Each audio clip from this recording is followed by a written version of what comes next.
You can't take a picture of this. It's already gone. 6 Feet Under. Why is it the best TV series in the world?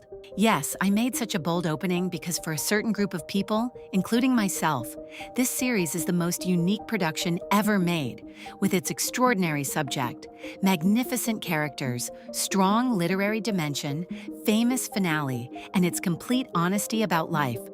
Although it may seem like a drama series because it deals with the subject of death from every angle, it also contains an equally absurd dark humor. In this video, we will examine the series and its characters without giving spoilers. We carry our wounds around with us throughout life, and eventually they kill us. Things happen that leave a mark in space, in time, in us. In the series, which centers on a family that runs a funeral home in Los Angeles, we watch the lives of Nathaniel and Ruth Fisher's children, David, Nate, and Claire, together with them. This funeral home is both their workplace and their home, and the family is always face to face with the cold side of death. The issue that death is the timeless and the only true reality, something we all know but generally choose to ignore, deeply affects our main characters throughout their lives. As you know, perspectives on funerals and death vary greatly across different geographies and cultures. In America, people usually leave a will specifying their wishes, and during their funerals, these wishes are fulfilled to honor the deceased. After special procedures and various chemicals, the deceased are displayed in open caskets, or sometimes in closed caskets, and these ceremonies, where loved ones share memories and kind words about the person they lost, are organized by the Fishers. This is why Nate tells us from the very beginning that he finds these ceremonies artificial, antiseptic, and commercial.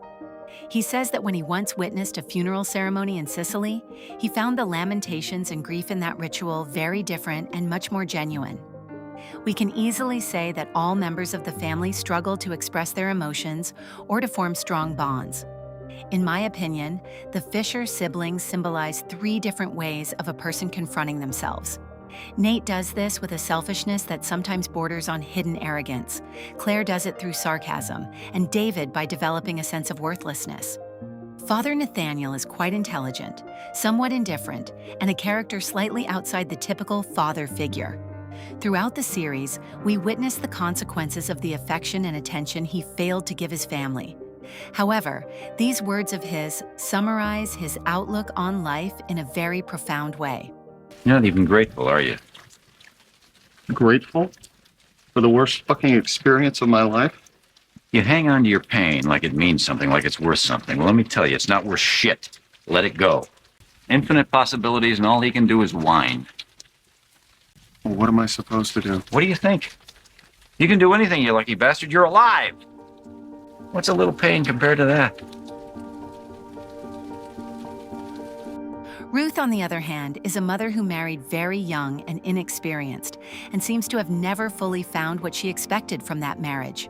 She is usually dissatisfied with the relationships she has developed within her family, constantly striving to have a purpose in life, but often hesitating about where to direct that effort, with her remarkable sudden mood changes and controlling nature.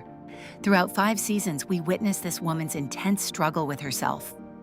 Nate, whose full name, like his father's, is Samuel Nathaniel Fisher, escaped the darkness of death and the gloom of the house at an early age and has been living in Seattle for a long time, which has created distance between him and his family.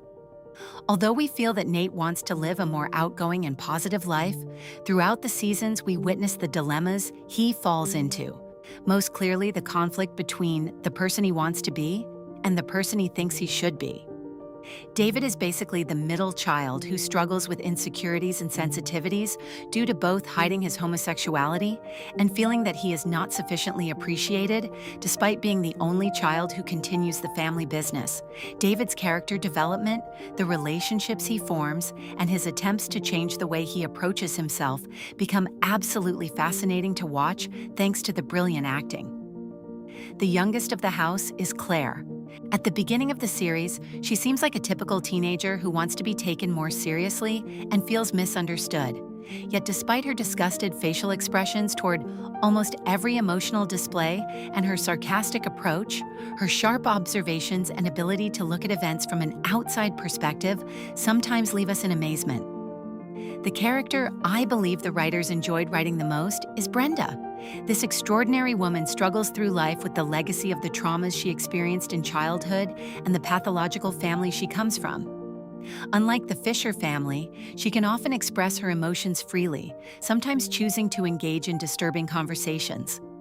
We watch Brenda, who tries to accept herself while struggling with borderline personality disorder, as her weaknesses, ambitions, and different phases of her life are portrayed strikingly. All we have is this moment, right here, right now. The future is just a fucking concept that we use to avoid being alive today. Rico, the funeral home employee, is someone who tries to do his job properly and places his family at the center of his life. He has great respect and admiration for Father Nathaniel Fisher.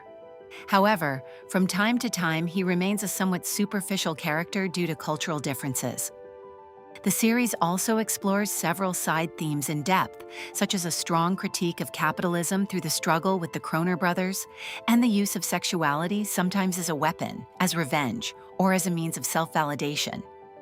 Instead of a horizontal narrative dynamic that tightly connects events, the series follows a vertical movement focused on deepening the characters. I pity you, Claire. You are under the mistaken impression that life owes you something. Well, you're in for some very harsh surprises. This is as much as I can explain about 6 Feet Under without giving spoilers. If you would like a more detailed analysis video, please don't forget to like the video and mention it in the comments.